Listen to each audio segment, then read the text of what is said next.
Hi friends, அஸ்ஸலாமு அலைக்கும். எல்லோரும் எப்படி இருக்கீங்க? இன்றைக்கி நம்ம வீடியோவில் என்ன பார்க்க போகிறோன்னா, வெண்டைக்காய் போட்டு மீன் குழம்பு எப்படி செய்கிறதுன்னு பார்க்கலாம். இது ரொம்பவே நல்லா இருக்குங்க. நீங்கள் எல்லாருமே ட்ரை பண்ணி பாருங்கள். வாங்க இப்போ எப்படி செய்கிறதுன்னு பார்க்கலாம். ரைஸ் வாஷ் பண்ணேன். வாட்டரில் நான் ஒரு லெமன் சைஸ் புளியை கழுவிட்டு இதோட ஆட் பண்ணி ஊற வச்சுக்கிறேன். 20 சின்ன வெங்காயம் எடுத்திருக்கேன். ஒரு தக்காளி, மீடியம் சைஸ் பழுத்த தக்காளி, ஒரு 4 போல் பச்சை மிளகாய் எடுத்திருக்கேன். அதை ஒரு பவுலில் தக்காளி, அதுக்கப்புறம் ஒரு டீஸ்பூன் உப்பு சேர்த்து இது நல்லா கையாலேயே மசிச்சுக்கோங்க.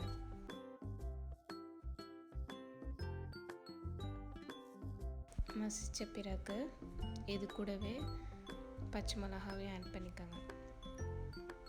நான் 2 டேபிள் ஸ்பூன் மல்லித்தூள் எடுத்திருக்கேன்.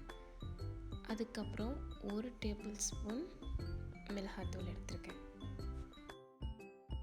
இது எல்லாத்தையுமே கையால் நல்லா பிசைஞ்சிட்டு புளியை கரைச்சி இதோட ஆட் பண்ணிக்கோங்க. ஒரு பேன் எடுத்துக்கோங்க. அந்த பேன் சூடான பிறகு 1 டேபிள் ஸ்பூன் எண்ணெய் ஆட் பண்ணிக்கோங்க. ஆயில் ஆட் பண்ணிவிட்டு ஹீட் ஆகணுன்னு நம்ம கட் பண்ணி வச்சுருக்க வெண்டைக்காய், நான் ஒரு 3 புல்ல வெண்டைக்காய் எடுத்திருக்கேன். அதை கட் பண்ணி இதோட ஆட் பண்ணிக்கிறேன். இந்த வெண்டைக்காவை நீங்கள் ஒரு 2 மினிட்ஸ் ஃப்ரை பண்ணால் போதும். கலர் சேஞ்ச் ஆயிரும். கலர் சேஞ்ச் ஆன பிறகு வேறு பவுலில் நீங்கள் ட்ரான்ஸ்ஃபர் பண்ணிக்கோங்க. அதே பேனில் ஒரு 2 டேபிள் ஸ்பூன் ஆயில் ஆட் பண்ணிக்கோங்க.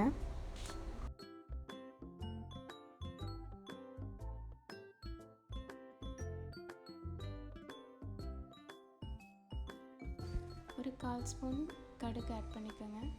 கடுகு வெடித்த பிறகு அதே போல் ஒரு 1/4 ஸ்பூன் வெந்தயம் ஆட் பண்ணிக்கோங்க.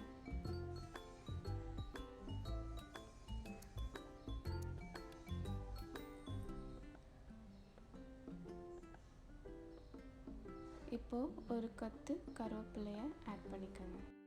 கருவேப்பிலை ஆட் பண்ண பிறகு நம்ம கட் பண்ணி வச்சுருக்க வெங்காயத்தை ஆட் பண்ணிக்கலாம். வெங்காயம் சின்ன வெங்காயம் போட்டால் தான் மீனான ரொம்பவே நல்லாயிருக்கும். அதனால் மோஸ்ட்லி நீங்கள் சின்ன வெங்காயம் போட்டே ட்ரை பண்ணி பாருங்கள்.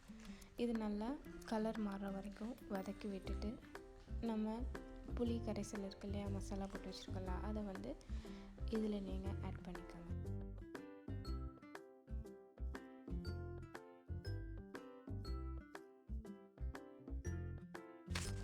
அந்த புளி கரைசல் தண்ணியை ஆட் பண்ணிவிட்டு நம்ம இந்த பேனை ஒரு லிட்டில் வச்சு மூடிடுங்க.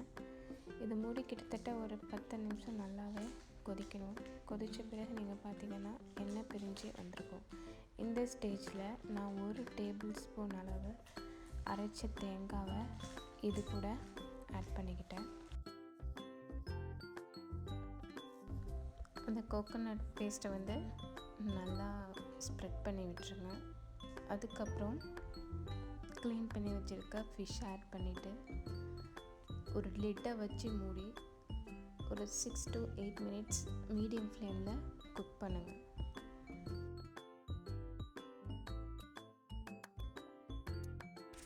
சிக்ஸ் to 7 மினிட்ஸில் இந்த ஃபிஷ் நல்லாவே குக் ஆயிரும்.